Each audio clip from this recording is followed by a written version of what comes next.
TVN24 news নেটওয়ার্কের নিয়মিত আয়োজন দ্য ভিউজ অনুষ্ঠান থেকে আপনাদের সবাইকে স্বাগত জানাচ্ছি আমি রানা আহমেদ। সুপ্রিয় দর্শক, আপনারা এই মুহূর্তে যারা ঘরে টেলিভিশন সেটের সামনে বসে অনুষ্ঠানটি দেখছেন কিংবা আরেকটু পরে টেলিভিশন সেটের সামনে বসে আপনাদের এই প্রিয় অনুষ্ঠানটি উপভোগ করবেন, কিংবা এই মুহূর্তে যারা ফেসবুক লাইভে ঢুকেছেন অথবা আরেকটু পরে ফেসবুক লাইভে ঢুকবেন, কিংবা আরও পরে সময় সুযোগ মতো যারা ইউটিউবে অনুষ্ঠানটি দেখবেন, তাদেরকেও আগাম স্বাগত জানিয়ে রাখি। সুপ্রিয় দর্শক, পৃথিবীটা যেন একটু অস্থিরতার মধ্যে চলে গেছে সব দিক থেকেই। মানে আমরা যদি চিন্তা করি, আমরা যদি একটু বিশ্লেষণ করি, তাহলে দেখতে পাই সর্বক্ষেত্রে একটা অস্থিরতা বিরাজ করছে, তেমনি চাকরির ক্ষেত্রেও তাই। বিশেষ করে এআই এর এই যুগে চাকরি পাওয়াটা যেমন কঠিন হয়েছে, তেমনি চাকরি বাঁচানোটাও বড় চ্যালেঞ্জ হয়ে দাঁড়িয়েছে এবং প্রায়শই চাকরি ছাঁটাই হচ্ছে। আজকের আলোচনার এটি হলো আমাদের মূল বিষয়। সুপ্রিয় দর্শক, এই বিষয়টি নিয়ে আজকে কথা বলবো। এই বিষয়ের উপরে যদি আপনাদের কোনো প্রশ্ন থেকে থাকে, সেই প্রশ্নগুলো করবার জন্য আমাদের টেলিভিশন স্ক্রিনে যে টেলিফোন নম্বরটি ভেসে উঠেছে, তারপরেও আমি বলে দিচ্ছি 6463079828। এই নম্বরে ফোন করতে পারেন, কিংবা যাদের ফোন করতে খুবই অসুবিধা হয় তারা আমাদের ফেসবুকেও প্রশ্ন রাখতে পারেন। আমরা সবগুলো প্রশ্নের উত্তর দেবার চেষ্টা করব এবং ইত্যকার এই সমস্ত বিষয়ে আলোচনা করবার জন্য আমাদের স্টুডিওতে উপস্থিত হয়েছেন আমাদের সকলের প্রিয়জন, প্রিয় মানুষ, প্রিয় মুখ, প্রিয় IT specialist doctor Mehedi Hasan, একজন professor, department of computer science, Saint Jones University, New York, এবং CEO Infotex. Doctor Mehedi Hasan, আপনাকে স্বাগত।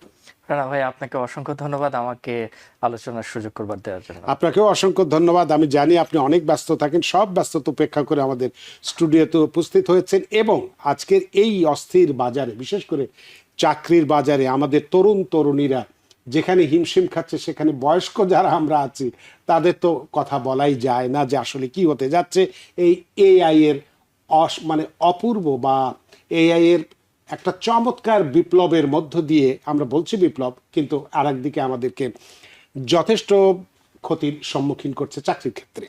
তো এই বিষয়টি আজকে আমরা আলোচনা করব। প্রথমেই আপনার কাছে যে বিষয়টি নিয়ে কথা বলতে চাইব, যে আজকের বাস্তবতায় যদি আমরা বলি, বিষয়টিকে যদি বিশ্লেষণ করি বা ব্যাখ্যা করি, তাহলে এই এআই এর যুগে চাকরি পাওয়া, যে আমরা বলছি যেমন কঠিন, ঠিক তেমনিভাবে চাকরি টিকিয়ে রাখাটাও বেশ ঝুঁকির বা আরও বেশি কঠিন হয়ে গেছে। এবং প্রায়শই আমরা দেখছি যে চাকরির ছাঁটাইয়ের একটা সংখ্যা দিন দিন হঠাৎ করে বেড়ে যাচ্ছে, বিশেষ করে গত 2-3 বছরে। এই বিষয়টি কেন? এই বিষয়টি নিয়ে আপনার কাছে ব্যাখ্যা জানতে চাই একজন আইটি স্পেশালিস্ট হিসেবে, এআই বিশেষজ্ঞ হিসেবে ডক্টর মেহেদী হাসান। রানা ভাই, ধন্যবাদ। এটি খুবই গুরুত্বপূর্ণ একটি প্রশ্ন, কারণ বিগত 2023 থেকে 24 আপনাকে আপনার সাথে এটি যাওয়ার আগে এটার একটু ভূমিকাটা আমি একটু দিয়ে নিতে চাই, তারপরে হয়তো আমাদের আলোচনাটা করতে আরো সুবিধা হবে। সুপ্রিয় দর্শক, এক সময় বলা হতো ভালো পড়াশোনা করো, ভালো চাকরি পাবে, জীবন নিরাপদ থাকবে, কিন্তু আজ সেই নিশ্চয়তাটাই যেন প্রশ্নের মুখে। আজ আমরা এমন এক সময় দাঁড়িয়ে আছি যেখানে মেধা আছে, অভিজ্ঞতা আছে, কিন্তু চাকরি নেই। আবার উল্টো পথে চাকরি আছে, কিন্তু চাকরির নিশ্চয়তাও নেই। আর্টিফিশিয়াল ইন্টেলিজেন্স বা এআই একদিকে যেমন মানব সভ্যতার সবচেয়ে বড় আশীর্বাদ, অন্যদিকে কোটি কোটি মানুষের মনে এক অজানা ভয়ের নাম। প্রতিদিন আমরা খবরের শিরোনামে দেখি, শুনি কর্মক্ষেত্রে হাজার হাজার কর্মী ছাঁটাই, টেক জায়ান্ট কোম্পানিতে চাকরি হারালেন বহু মানুষ। প্রশ্ন হলো, এই চাকরি হারানো কি শুধুই অর্থনৈতিক মন্দার বিষয়, নাকি মানুষের জায়গা দখল করে নিচ্ছে যন্ত্র? সুপ্রিয় দর্শক, আজকের এই প্রশ্নটি খুব সাধারণ কিন্তু গভীর, কারণ এই এআই এর যুগে চাকরি পাওয়া যেমন কঠিন, তেমনি চাকরি টিকিয়ে রাখাটাও বড় চ্যালেঞ্জ। অন্যদিকে চাকরি থেকে ছাঁটাইয়ের সংখ্যাও তো পাল্লা দিয়ে বেড়ে চলেছে। একজন দক্ষ মানুষ, একটি মধ্যবিত্ত পরিবারের স্বপ্ন, একজন তরুণ তরুণীর ভবিষ্যৎ, সবকিছু যেন এক অদৃশ্য অ্যালগরিদমের উপর নির্ভরশীল। এরূপ অবস্থায় আমরা কি ভয় পাবো, নাকি সময়ের সাথে নিজেদের বদলে নিয়ে নতুন করে গড়ে তুলব? আর এই গুরুত্বপূর্ণ প্রশ্নগুলোর উত্তর খুঁজতে, সুপ্রিয় দর্শক, আপনাদের আগেই পরিচয় করিয়ে দিয়েছি নিউ ইয়র্কের সেন্ট জোন্স ইউনিভার্সিটির কম্পিউটার সায়েন্স বিভাগের অ্যাডজান্ট প্রফেসর, যিনি একজন আর্টিফিশিয়াল ইন্টেলিজেন্স বিশেষজ্ঞ। তিনি আমাদের বলবেন ভয়ের পেছনের বাস্তবতা, ঝুঁকির ভেতরের সুযোগ আর ভবিষ্যতের কর্মজীবনের প্রকৃত চিত্র। কারণ আজকের আলোচনা শুধু প্রযুক্তি নয়, বরং আজকের আলোচনা আমাদের জীবন, আমাদের ভবিষ্যৎ। ডক্টর মেহেদী হাসান, আপনার আলোচনার সুবিধার্থে এই ভূমিকাটুকু দিলে আমি যে প্রশ্নটি আপনাকে করেছি সেটির আপনার উত্তর দিতে সহজ হবে ডক্টর মেহেদী হাসান। না, অনেক ধন্যবাদ এই এই কনটেক্সটটি আমাদের ভিউয়ারদেরকে দেওয়ার জন্য। আমি যদি একটি নাম্বার দিয়ে শুরু করি, ছোট্ট একটি স্ট্যাটিস্টিক্স, যে 2025 সালে যদি আমরা লে অফের সংখ্যা যদি দেখে থাকি, তাহলে এটা 1.1 মিলিয়ন প্লাস থেকে 1.3 মিলিয়ন। এই নাম্বারটা কিন্তু গত 2023, 22 এবং 24-এর তুলনায় অনেক বেশি।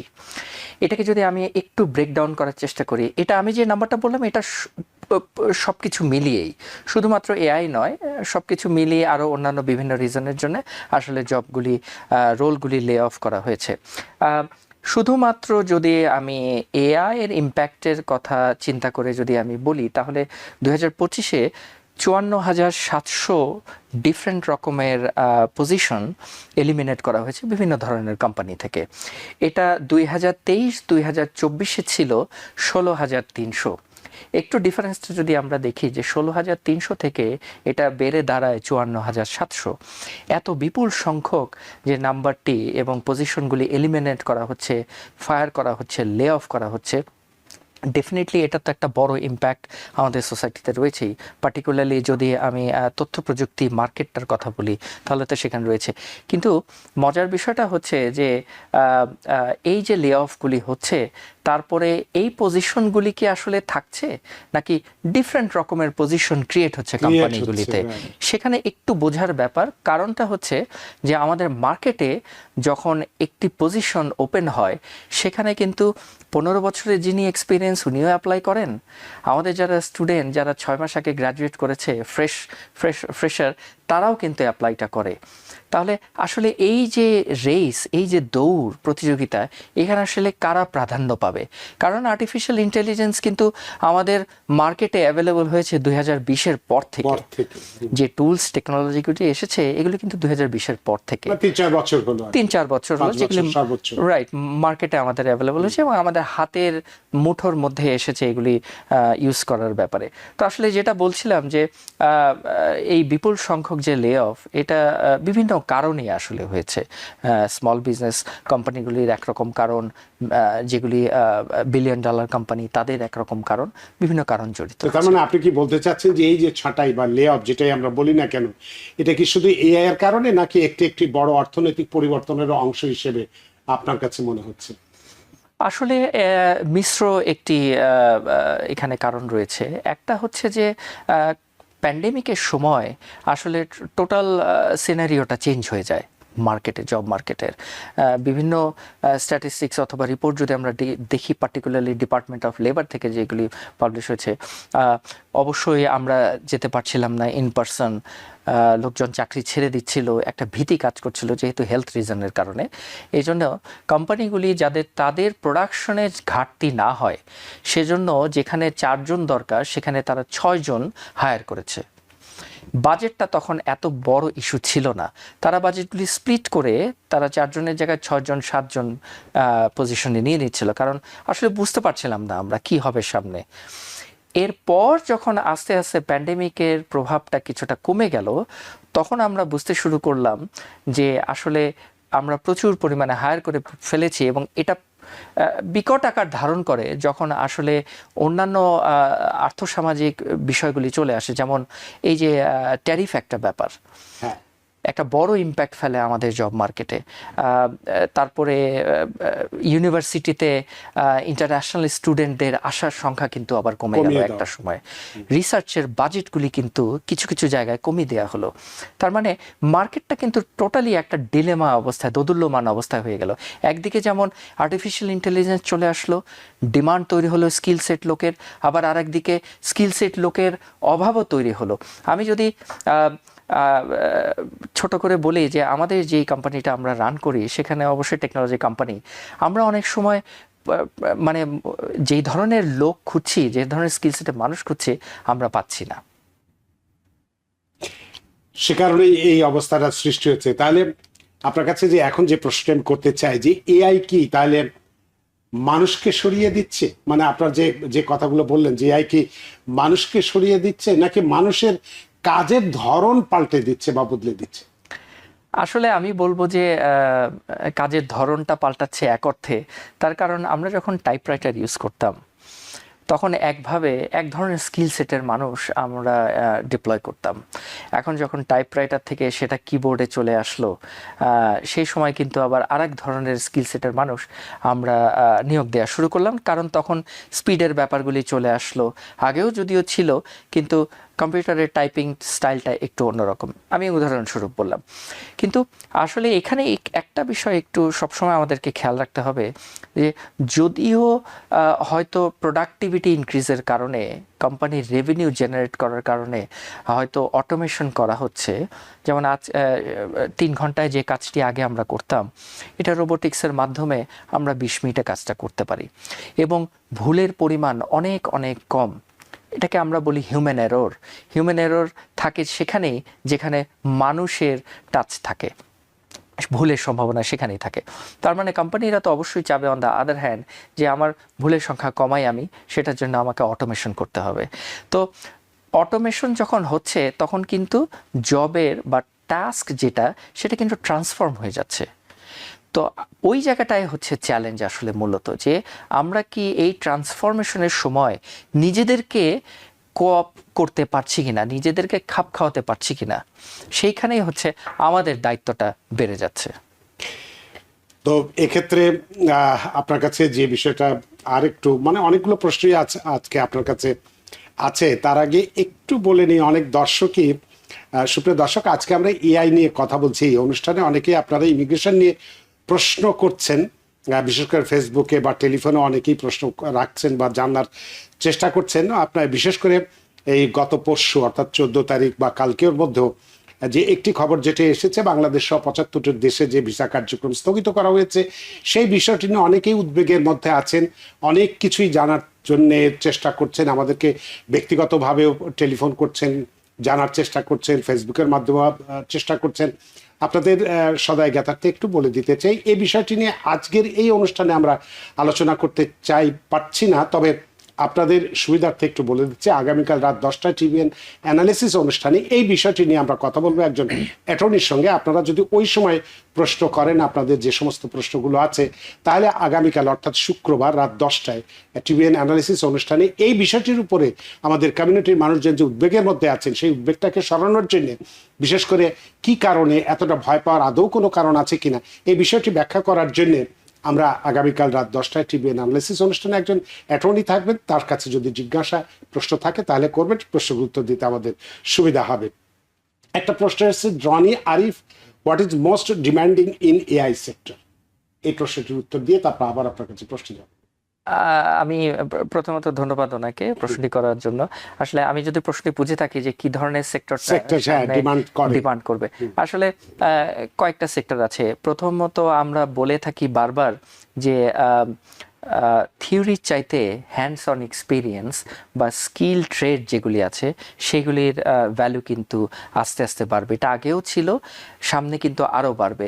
স্কিল ট্রেড বলে আমি যেমন বলতে চাই যে প্লাম্বিং যে জবগুলি, যারা ওই ধরনের জবগুলি করে থাকেন, ইলেকট্রিক্যাল যে জবগুলি, অথবা এইচভ্যাক টেকনিশিয়ান যদি বলি, এই ধরনের, আমি যাতে উদাহরণস্বরূপ বললাম। এছাড়া পার্সোনাল সার্ভিস যেগুলি রয়েছে, যেমন হেলথ কেয়ার প্রফেশনাল যারা রয়েছেন, তাদের কিন্তু একটা বিরাট সম্ভাবনা রয়েছে, কারণ এটাকে খুব কঠিন হবে অটোমেশনের মাধ্যমে এটাকে রিপ্লেস করাটা। স্পেশালি যারা সিনিয়র সিটিজেনদেরকে টেক কেয়ার করেন, অথবা নার্স যারা রয়েছেন, ফ্রন্টলাইন হেলথ ওয়ার্কারদের কথা আমি বলছি। এছাড়াও ম্যানেজমেন্ট এবং লিডারশিপে যারা আছেন, সেই জায়গাটাকে কিন্তু রিপ্লেস করা কঠিন হবে, কারণ মেশিন অথবা ডেটা যেটাই আমরা বলি না কেন, সেগুলির কিন্তু একটা ধারা আছে, সে ওই প্রসেস বা ফ্রেমওয়ার্কের বাইরে কিন্তু যেতে পারে না। কিন্তু মানুষ যেভাবে সাজিয়ে দেওয়া হয়েছে সে সেটুকুই করতে পারে। এক্স্যাক্টলি। কিন্তু এর চেয়ে অনেক বড় ক্ষমতা কিন্তু অ্যাজ এ হিউম্যান বিইং আমাদের রয়েছে। আমরা কিন্তু শুধুমাত্র পিছনে কি হয়েছে তার উপরে নির্ভর করে, যেটা এআই মডেল করে থাকে, তার উপর নির্ভর করে সিদ্ধান্ত নেয়। আমরা কিন্তু তারও অনেক বেশি কিছু চিন্তা করে আমাদেরকে একটি সিদ্ধান্ত কিন্তু নিতে হয়। অনেক ধন্যবাদ রনি আরিফ আপনার প্রশ্নের জন্য। আশা করি আপনার প্রশ্নের উত্তর পেয়েছেন। রনি আরিফের এই প্রশ্নের সূত্র ধরেই আপনাকে তাহলে আমি একটি প্রশ্ন করতে চাই, যে তাহলে কোন কোন খাত, আমরা যদি বলি যে আপনি যদিও কিছুটা বললেন, আর একটু বিস্তারিতভাবে একটু জানতে চাইবো যে কোন কোন খাত বা পেশা এই মুহূর্তে সবচেয়ে বেশি ঝুঁকির মধ্যে আছে, বা কোনগুলো করলে আমি আমার জন্য সুবিধা পাবো।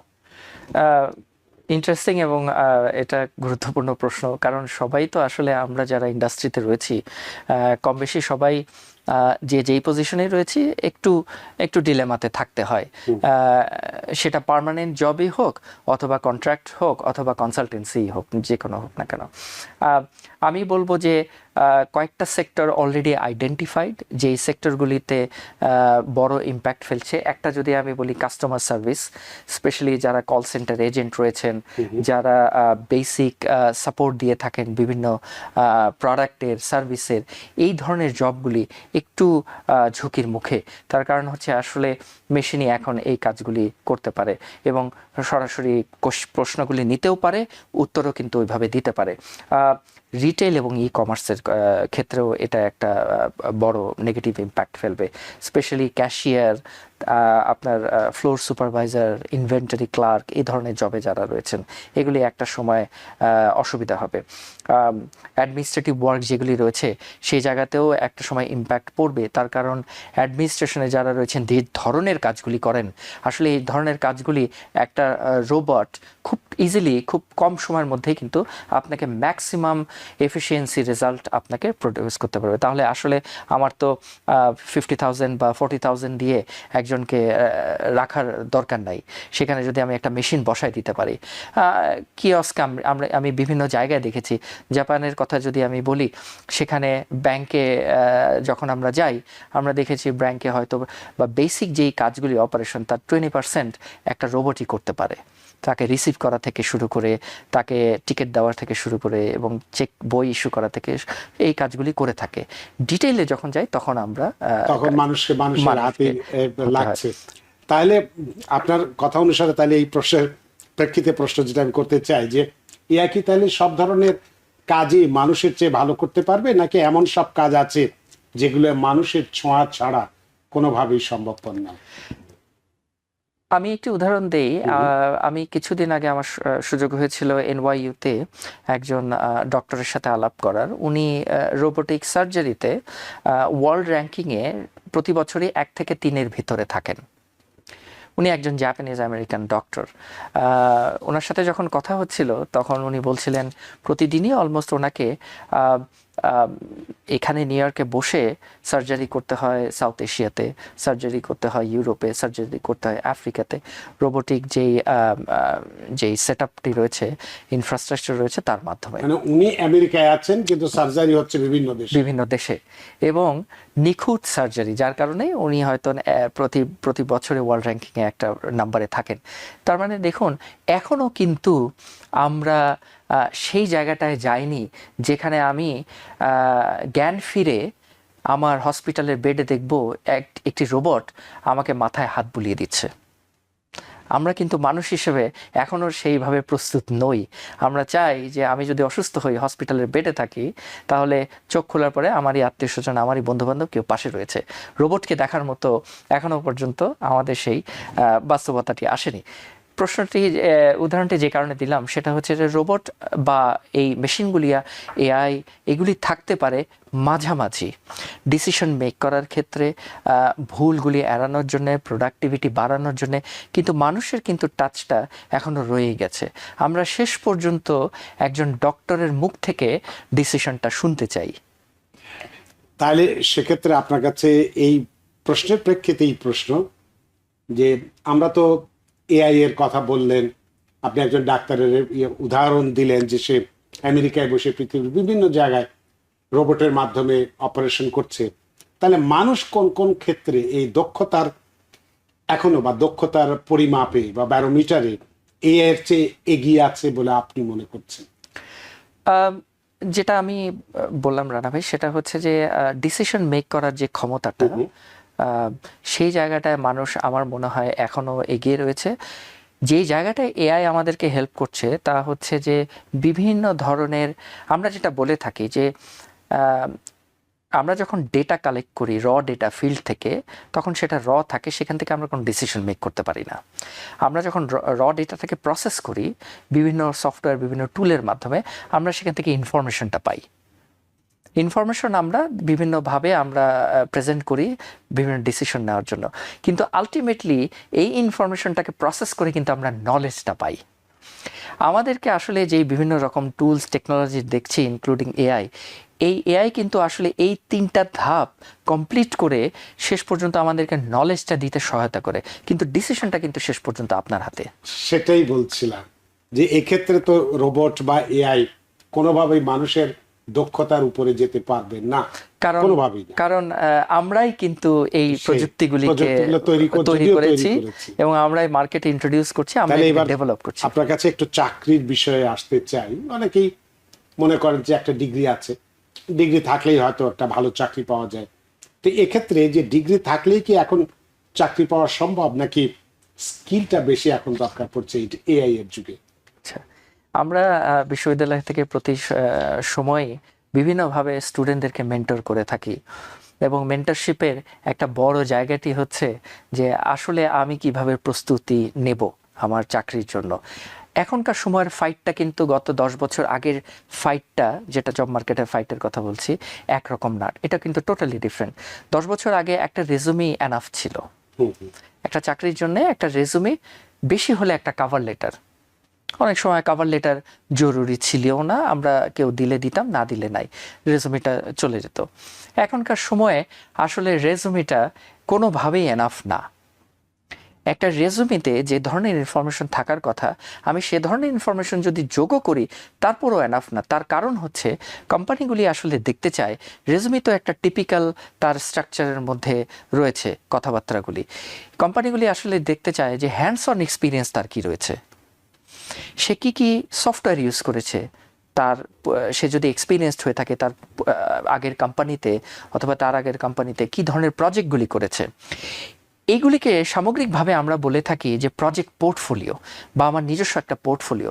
এন্ড অফ দ্য ডে আমরা কিন্তু আমাদের স্টুডেন্টদেরকে বলে থাকি, তুমি কিন্তু একজন প্রোডাক্ট, তুমি নিজেকে একজন প্রোডাক্ট মনে করো এবং তোমাকেই সেল করতে হবে using this kind of tools. সেটা রেজুমি একরকম মার্কেটিং স্ট্র্যাটেজি, তোমার প্রজেক্ট পোর্টফোলিও মার্কেটিংয়ের স্ট্র্যাটেজি। এখন প্রশ্ন থেকে যায় যে এই ধরনের ডকুমেন্টেশনগুলি কিভাবে আমরা তৈরি করব, কিভাবে আমরা তৈরি করলে কোম্পানিদেরকে আমরা কনভিন্স করতে পারবো। সবচেয়ে বড় অসুবিধাটা হচ্ছে এখন যে রেজুমে সাবমিট করার পরে প্রথম যে কলটি আমার কাছে আসে সেটা কিন্তু কোনো হিউম্যান বিং না, সেটা কিন্তু একটা এআই ফোন করে। মোস্ট অফ দ্য কোম্পানিতে তারা এই প্রযুক্তি অলরেডি ডিপ্লয় করেছে। হ্যাঁ, এটা ধরা খুবই মুশকিল, কারণ এত বেশি ন্যাচারাল হয়ে যায়, তখন মুশকিল হয়ে যায় যে এই প্রশ্নটি আসলে মানুষ করছে নাকি মেশিন করছে। বাট ইন এনি ওয়ে, যেটা মোদ্দা কথা বলতে চাই যে কিভাবে ডকুমেন্টেশনগুলি প্রিপেয়ার করতে হবে, কিভাবে পুরো প্যাকেজিংটা করতে হবে, এই বিষয়টাতে খেয়াল রাখতে হবে। Resume, cover letter, project portfolio, তার অন্যান্য যেসব অ্যাচিভমেন্ট সেগুলিকে হাইলাইট করা, এই বিষয়গুলি যদি খুব ভালোভাবে প্রস্তুত করা যায়, আমার মনে হয় সেক্ষেত্রে অন্যান্যদের চাইতে কিছুটা এগিয়ে হলেও থাকা সম্ভব। তাহলে সেক্ষেত্রে এই প্রশ্নের প্রেক্ষিতে এই প্রশ্ন আপনাকে করতে চাই যে স্কিল বেসড হায়ারিং যে বিষয়টি আছে, যেটা নিয়ে আপনি একটু বললেন, এটা কি ভবিষ্যতে একাডেমিক ডিগ্রিকে অপ্রাসঙ্গিক করে তুলবে বা অপ্রয়োজনীয় করে তুলবে? এটা যেটা আমরা বলে থাকি, এখনকার সাবজেক্টগুলি খুবই ইন্টারডিসিপ্লিনারি হয়ে গেছে, যার জন্য আমরা যখন প্রতিটি সাবজেক্টের কোর্সের যখন সিলেবাস বা আউটলাইনটা রেডি করি সেমিস্টারের জন্য স্টুডেন্টদেরকে পড়ানোর জন্য, আমরা কিন্তু খুব ভালোভাবে খেয়াল করি এখানে কতটুকু থিওরিটিক্যাল নলেজ এবং কতটুকু প্র্যাকটিক্যাল, ইনক্লুডিং ল্যাব অ্যাক্টিভিটি, কতটুকু হ্যান্ডস অন এক্সপিরিয়েন্সটা আমরা দিতে পারছি। তার কারণ হচ্ছে এই স্টুডেন্টটা যখন 4 বছর পরে বা 2 বছর পরে পাশ করে বেরিয়ে যাবে, তখন তাকে তো ফাইট করতে হবে। শুধুমাত্র থিওরিটিক্যাল নলেজ দিয়ে তার কিন্তু হবে না। কিন্তু এর সাথে সাথে একাডেমিক যে তার জার্নি, এটা তাকে থিওরিটিক্যাল নলেজের যেই প্রসেসটা সেটা বলবে, তার সার্টিফিকেটটা সেটাই প্রুফ করবে। তার কোর্সের কারিকুলামগুলো সেটা প্রুভ করবে যে সে কতটুকু সাউন্ড বিভিন্ন হ্যান্ডস অন এক্সপিরিয়েন্সে। এবং তার সাথে সাথে কিন্তু আমরা এটাও বলে থাকি যে বিভিন্ন রকম লাইসেন্সিং অথবা সার্টিফিকেশন রয়েছে মার্কেটে, ছোট ছোট ছোট সেই লাইসেন্সিং অথবা সার্টিফিকেশনগুলি যদি সে নিয়ে নিতে পারে টাইম টু টাইম, তাহলে কিন্তু এটা তাকে অনেক বড় মাইলেজ দেবে। কারণ আমি একজন আনরেজিস্টার্ড নার্স অথবা রেজিস্টার্ড নার্স, এই দুইটার পার্থক্য যদি আমি কম্পেয়ার করি এই দুইজনকে, তাহলে ডেফিনেটলি কোম্পানি তো রেজিস্টার্ড নার্স যিনি তাকে হায়ার করবেন, কারণ উনি লাইসেন্সড। সো শুধুমাত্র একাডেমিক পোর্টফোলিও না, তাকে আসলে বিভিন্ন রকম হ্যান্ডস অন এক্সপিরিয়েন্সের সাথেও নিজেকে পরিচিত করতে হবে। অনেক ধন্যবাদ। তো চাকরির ক্ষেত্রেই আমরা যেহেতু আলাপ করছি, এক্ষেত্রে তাহলে আপনার কাছে আরেকটি প্রশ্ন আমি করতে চাই যে যাদের বয়স 35 থেকে 45 বছরের মধ্যে বা অভিজ্ঞ, বয়স শুধু না অভিজ্ঞতা, যারা 35 থেকে 45 বছরের অভিজ্ঞ পেশাজীবী যারা আছেন, তাদের জন্য এআই এর এই পরিবর্তনটা কতটা ভয়ঙ্কর হিসেবে দেখা দিতে পারে? আমি অন্য একটি শব্দ ইউজ করব আপনার এই ভয়ঙ্কর শব্দটির সাথে সাথে, তা হচ্ছে যে একজন 25 বছরের যে স্টুডেন্টটা, যে ছেলেটা বা যে মেয়েটা যতটুকু এফোর্ট দিতে পারবে এবং কুইকলি গ্র্যাব করতে পারবে, এটা ন্যাচারালি বয়স বাড়ার সাথে সাথে আমাদের ব্রেইনের ক্যাপাসিটি অথবা নতুন জিনিস শেখার আস্তে আস্তে সেই ইয়েটা একটু একটু করে কমতে থাকে। সেক্ষেত্রে আমি ডেফিনেটলি পজিটিভলি বলবো যে যারা 35 প্লাস রয়েছেন বা যারা 40 ক্রস করেছেন, 45 এবং মিড একটা ক্যারিয়ারে যারা এখনও বিচরণ করছেন, তাদেরকে আমি বলবো যে উনি যে সেক্টরেই আছেন না কেন, ওনাকে দেখতে হবে যে ওনার সেক্টরে আর্টিফিশিয়াল ইন্টেলিজেন্স কিভাবে ইম্প্যাক্ট ফেলছে। একটা ইম্পর্টেন্ট ইনফরমেশনটা হচ্ছে যে অনেক কোম্পানি, মোর দেন অ্যাপ্রক্সিমেটলি 45% কোম্পানি কিন্তু এআইকে ইন্টিগ্রেট করেছে বিভিন্ন রকম তাদের কাজের জন্য, ডেইলি অপারেশনের জন্য। কিন্তু বাকি 45%-এর বাইরে কিন্তু কোম্পানিরা এখনও সেই জায়গায় যেতে পারেননি, তারা হয়তো এখনও চেষ্টা করছেন। আমরা এখনও ট্রায়াল অ্যান্ড এররের মধ্যে আছি। যদিও একজনকে হায়ার করা হচ্ছে, ওনাকে বলা হচ্ছে যে তুমি এআই এর বিভিন্ন টুলগুলি জানো কি না, কিছু জানেন কিছু জানেন না, কোম্পানিরা কিন্তু এখনও সেই কনসিডারেশনগুলি করছেন যে ঠিক আছে একজনকে হায়ার করা হোক, তাকে আমরা ট্রেন করে নেব, এটা খুব একটা অসুবিধা হবে না। কিন্তু আজ থেকে ঠিক 5 বছর বা 2 বছর পরে কিন্তু এই সিনারিওটা থাকবে না। তখন কিন্তু কোম্পানিরা যে প্রশ্নগুলি করবে, how many certifications you have related to AI. কোম্পানিগুলি কিন্তু এখনও সবাই এই কথাটি প্রশ্নগুলি করছেন না যে কতগুলি তোমার লাইসেন্স আছে। কারো যদি থাকে এটা একটা অ্যাডেড অ্যাডভান্টেজ, কারো যদি না থাকে সেটা হয়তো ট্রেনিং রয়েছে, অন্যান্য এক্সপিরিয়েন্স রয়েছে।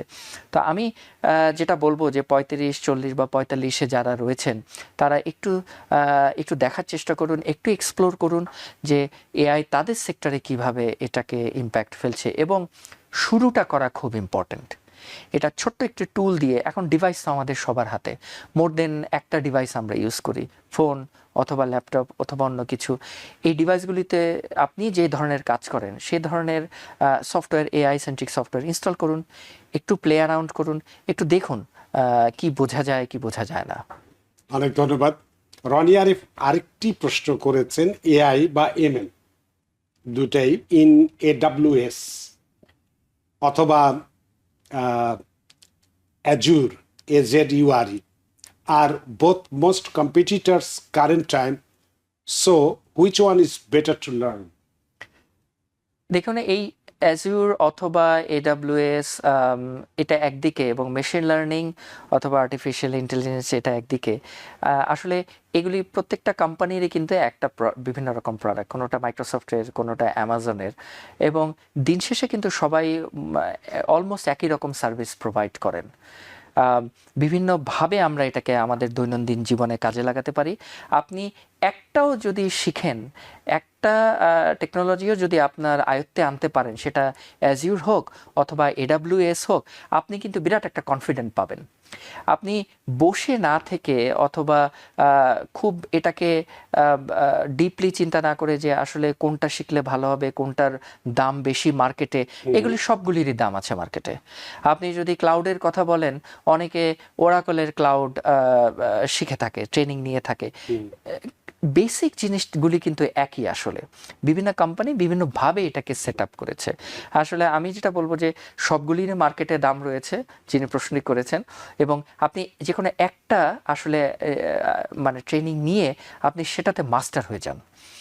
একটাতে যদি আপনি মাস্টার হতে সবগুলো পারেন, ঘাটাঘাটি না করে যে কোনো একটার উপরে বিশেষজ্ঞতা অর্জন করা একটার উপরে আপনি মাস্টার হয়ে যান, সেটা আপনাকে পরবর্তী অন্য একটা টুল শিখতে অনেক বেশি হেল্প করবে। মানে কারণ মার্কেটে আসলে প্রচুর টুল।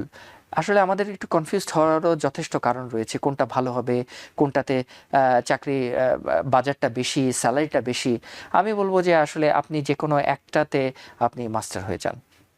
অনেক ধন্যবাদ রনি আরিফ, আশা করি আপনার প্রশ্নের উত্তর পেয়েছেন। আমরা একটু ছাঁটাইয়ের কথা বলতে চাই। আমরা তো অনেক যদিও প্রথম দিকে আপনি ছাঁটাই সংক্রান্ত একটা তথ্য উপাত্তও তুলে ধরেছেন, কি পরিমাণ মানুষকে ছাঁটাই করা হয়েছে, লে অফ করা হয়েছে। তো সেক্ষেত্রে এই যে প্রশ্নটি আপনার কাছে আমি এখন করতে চাই, যে সেটি হচ্ছে যে এই ছাঁটাই কি আসলে যে বড় বড় কোম্পানিগুলো যেগুলো আছে সেগুলো তাদের কি খরচ কমানোর একটা কৌশল, নাকি ভবিষ্যতে তাদের এই AI টেকনোলজিতে রূপান্তর, যেটা ট্রান্সফরমেশন আপনি বলেছিলেন, সেই রূপান্তর বা রূপান্তরের প্রস্তুতি হিসেবে তারা এই ছাঁটাই প্রক্রিয়াকে ত্বরান্বিত করছে বা এত বেশি করছে? আসলে যে কোনো কোম্পানি, সেটা স্মল বিজনেস হোক অথবা billion dollar million dollar company হোক, তারা কিন্তু সবসময় টেকনোলজির ক্ষেত্রে রেভিনিউ এবং মানে প্রফিট অ্যান্ড লস যেটা, সেটা কিন্তু সবসময় খুব খেয়াল করে থাকে। কারণ টেকনোলজি কিন্তু প্রতিনিয়ত চেঞ্জ হচ্ছে। একটা হচ্ছে যে অবশ্যই দৈনন্দিন যে অপারেশন, দৈনন্দিন জীবনের যে কার্যক্রম, সেখানে খরচটা কমানো, এবং এই খরচটা কমানোর জন্য আহ, বিভিন্ন রকম তারা স্ট্র্যাটেজি নিচ্ছে। একটা হচ্ছে যে 5 জন মানুষ না রেখে সেখানে একজনকে রাখা হোক, বাকি 4 জনের কাজটা ওই আরেকজন করতে পারবেন, কারণ ওনাকে আমরা ট্রেন করব বিভিন্ন রকম সফিস্টিকেটেড টুল দিয়ে, ফর এক্সাম্পল আর্টিফিশিয়াল ইন্টেলিজেন্স। একজনই যথেষ্ট। ফর এক্সাম্পল সফটওয়্যার ইঞ্জিনিয়ার আগে যে রোলটি ছিল মার্কেটে অ্যাভেলেবল, সফটওয়্যার ইঞ্জিনিয়ার কিন্তু রোলটি আস্তে আস্তে এলিমিনেট হয়ে যাচ্ছে। তার মানে কি সফটওয়্যার ইঞ্জিনিয়ারের কোনো কাজ থাকবে না? থাকবে। সফটওয়্যার আর্কিটেক্ট যিনি, উনি কিন্তু সফটওয়্যার ইঞ্জিনিয়ারের কাজটি করবেন। উনি কি নিজে করবেন? না, ওনার কাছে যে প্ল্যাটফর্ম সফটওয়্যার রয়েছে এগুলির মাধ্যমে উনি করবেন। তার মানে আমরা যে বারটি রয়েছে, যে বারটি সফটওয়্যার ইঞ্জিনিয়ার, সেটাকে আমরা আরেকটু উপরে নিয়ে স্ট্যান্ডার্ড করে এটাকে আমরা সফটওয়্যার আর্কিটেক্ট করছি। আমরা জানি যে বিভিন্ন রকম প্রযুক্তির মাধ্যমে সফটওয়্যার আর্কিটেক্ট সফটওয়্যার ইঞ্জিনিয়ারের কাজটি করতে পারবেন। এখন আমি প্রশ্নের উত্তরে ফিরে আসি, খরচগুলি আসলে কোথায় কোম্পানিদের? একটা হচ্ছে যে বিভিন্ন রকম সফটওয়্যার টুলের মাধ্যমে ওনারা ইনভেস্ট করছেন। আসলে আর্টিফিশিয়াল ইন্টেলিজেন্সের মতো সফিস্টিকেটেড টেকনোলজি রান করার জন্য প্রচুর পরিমাণ সাবস্ক্রিপশন এবং পয়সা দিতে হয় কোম্পানিদেরকে, যাদের মূলত ডেটা সেন্টার রয়েছে। আপনি কিছুদিন আগেই একটি নিউজে দেখে থাকবেন যে অলমোস্ট 4 বিলিয়ন ডলার দিয়ে গুগল বিরাট একটি ডেটা সেন্টার অ্যাকুইরেট করেছে। নট অনলি গুগল, মাইক্রোসফট রয়েছে সেখানে, ওরাকল রয়েছে, অন্যান্য যেসব কোম্পানিরা। আসলে এই কোম্পানিগুলি হিউজ পরিমাণে ইনভেস্টে যাচ্ছে ডেটা সেন্টার ইনফ্রাস্ট্রাকচারের পিছনে। ডেটা সেন্টার যদি প্রপারলি রান না করে, তাহলে আমাদের এই যে টুলগুলি অ্যাভেলেবল, এগুলি কিন্তু রান করবে না। তার মানে দেখুন, ইনভেস্টমেন্টগুলি কিন্তু এক জায়গা থেকে সরে আসলে অন্য জায়গায় নিয়ে যাওয়া হচ্ছে ইনফ্রাস্ট্রাকচারের পিছনে, এবং ল্যান্ড অ্যাকুয়ার করা হচ্ছে, হাজার হাজার অ্যাকুয়ার ল্যান্ড নিয়ে নেওয়া হচ্ছে বিভিন্ন স্টেটে, এবং সেখানে ডেটা সেন্টার বিল্ড করা হচ্ছে। একটা ব্যাপারে এখানে একটু আমি অ্যাড করে রাখতে চাই, সেটা হচ্ছে আমরা প্রতিদিন বিভিন্ন যে ডিভাইসগুলি ইউজ করে থাকি, বেশ বড় রকমের, বেশ বড় ভলিউমের ডেটা কিন্তু আমরাই জেনারেট করে থাকি। আমরা ভিডিও করছি, আমরা কন্টেন্ট বানাচ্ছি, ইউটিউবে আপলোড করছি। এই ডেটাগুলি কিন্তু আমাদের দ্বারাই মানে জেনারেট করা, এবং এই ডেটাগুলি কিন্তু আমরা কোথাও না কোথাও আপলোড করছি। কোনো না কোনো কোম্পানিতে এইগুলি আমাদেরকে সার্ভ করতে হবে, সেখানে ডেটা সেন্টারের বড় ভূমিকা রয়েছে। তার মানে উত্তরটা হচ্ছে যে আসলে খরচটা কমানো তো একটা বড় বিষয়, অবশ্যই প্রোডাক্টিভিটি ইনক্রিজ এবং ইনভেস্টমেন্টগুলি অন্য জায়গায় এখন একটু শিফট হচ্ছে Shift করে ইনফ্রাস্ট্রাকচারের নেওয়া, জন্য। তার মানে আপনার এই প্রশ্নের উত্তরের সঙ্গে যেটা আমি বলতে পারি যে ভবিষ্যতে এরকম হতে পারে যে একজন মানুষ ইজ ইকুয়াল টু একাধিক কাজ। একজন, যেটা আপনি বললেন যে 5 জনের কাজ একজনকে দিয়ে করাবে, একজন মানুষ ইজ ইকুয়াল টু একাধিক কাজ, এই ধরনের স্বাভাবিক হয়ে যাবে, এটাই বলতে। এখন আপনি তো বিশ্ববিদ্যালয়ের শিক্ষক, অনেক ছাত্রছাত্রীদের সাথে আপনার অভিভাবকদের সাথে ওঠা বসা আছে, কথাবার্তা হয়, ভাব বিনিময় হয়, তাদের মনের অবস্থা জানতে পারেন বা বোঝেন বা নিজেও অনেক সময় বলেন। তো এখন যারা এই বিশ্ববিদ্যালয়ে পড়ছে বা বিশ্ব ইউনিভার্সিটিতে পড়াশোনা করছে, তারা কি কখনো মনে করে যে তারা ভুল বিষয়ে পড়াশোনা করছে ভবিষ্যতের জন্য? গত 3 বছর আগে এই প্রশ্নটি ছিল যে আসলে যারা সোশ্যাল সায়েন্সে পড়ছে অথবা আমি ধরে নিই একজন প্রজেক্ট ম্যানেজার, যিনি প্রজেক্ট ম্যানেজমেন্ট পড়ছেন, উনি তো কম্পিউটার সায়েন্সের স্টুডেন্ট না, এটা টোটালি ডিফারেন্ট একটা কারিকুলাম, প্রজেক্ট ম্যানেজমেন্ট এবং কম্পিউটার সায়েন্স। তাহলে কম্পিউটার সায়েন্স যারা পড়ছেন ওনারা তো পাশ করা মাত্র, গ্র্যাজুয়েট হওয়া মাত্রই পরের দিনই উনি জয়েন করবেন জবে। তাহলে প্রজেক্ট ম্যানেজমেন্ট যিনি পড়ছেন, মাস্টার্স যিনি করছেন, ওনার কি তাহলে জব থাকবে না? উত্তরটি হচ্ছে যে অবশ্যই সব সেক্টরেরই জব আছে, কিন্তু ওই একই কথা আমি আবারও বলবো যে প্রজেক্ট ম্যানেজমেন্ট যিনি পড়াশোনা করছেন, এখন কিন্তু শুধু প্রজেক্ট ম্যানেজমেন্টের কারিকুলামটা শুধু প্রজেক্ট ম্যানেজমেন্টে নেই, এটা হয়ে গেছে এআই ড্রিভেন প্রজেক্ট ম্যানেজমেন্ট। তার মানে এটা হচ্ছে প্রজেক্ট ম্যানেজাররা যে ধরনের কাজ করে থাকেন, সেটা হতে পারে মেকানিক্যাল প্রজেক্ট ম্যানেজমেন্ট, সেটা হতে পারে সিভিল ইঞ্জিনিয়ারিংয়ের প্রজেক্ট ম্যানেজমেন্ট অথবা অন্য কোনো সেক্টরের। তাদেরকে দেখতে হবে তাদের যে টিপিক্যাল কারিকুলাম সেখানে এআই কতটা জায়গা দখল করেছে এবং সেই টুলগুলি ইউজ করে আসলে কত তাড়াতাড়ি তারা ডিসিশন মেক করতে পারছে, কত তাড়াতাড়ি তারা ডেটা অ্যানালিসিস করতে পারছে, রিপোর্ট জেনারেট করতে পারছে এবং ভুলের সম্ভাবনাটি কমিয়ে আনছে। যেই সেক্টরে আছেন না কেন, আমি আরও একটি উদাহরণ দিই। আমরা টিপিক্যালি যখন ডক্টরের চেম্বারে যাই, তখন আমরা দেখে থাকি ডক্টর আসার আগে একজন অ্যাসিস্ট্যান্ট আসেন, এসে আমাদের কাছে জিজ্ঞেস করেন সমস্যাটা কি কি হয়েছে, উনি কিছু নোট নেন এবং বিস্তারিত কম্পিউটারে সবকিছু টাইপ করে চলে যান এবং তার কিছুক্ষণ পরে ডক্টর আসেন। ডক্টর এসে কিন্তু যে নোটটি লেখা হয়েছে সেই নোটটি কিন্তু পড়েন এবং তার সাথে সাথে আমাকে প্রশ্নগুলি করতে থাকেন। ওনারও শোনার ব্যাপার রয়েছে, উনিও শুনতে চান কি অসুবিধা। দেখেন, এখন কিন্তু অনেক রকম কোম্পানি রয়েছে ইনক্লুডিং মাইক্রোসফট, তারা কিন্তু এখন আর ওই মাঝখানের যেই মিডল ম্যানের যেই অবস্থা ওটা কিন্তু এলিমিনেট করেছেন। ওনারা যেই টুলগুলি এখন অ্যাভেলেবল, আপনি বলবেন স্পিচ টু টেক্সট, এটা কনভার্ট হবে। তার ফলে আসলে ডক্টরের টাইপ করার কিন্তু খুব একটা প্রয়োজন নেই। ডক্টর সেই সময় আপনার সামনে বসে যেই 10 মিনিটের 5 মিনিট আপনার টাইপিংয়ে ওনার চলে যেত, সেই 10 মিনিটের 10 মিনিটে আপনাকে সময় দিতে পারবেন।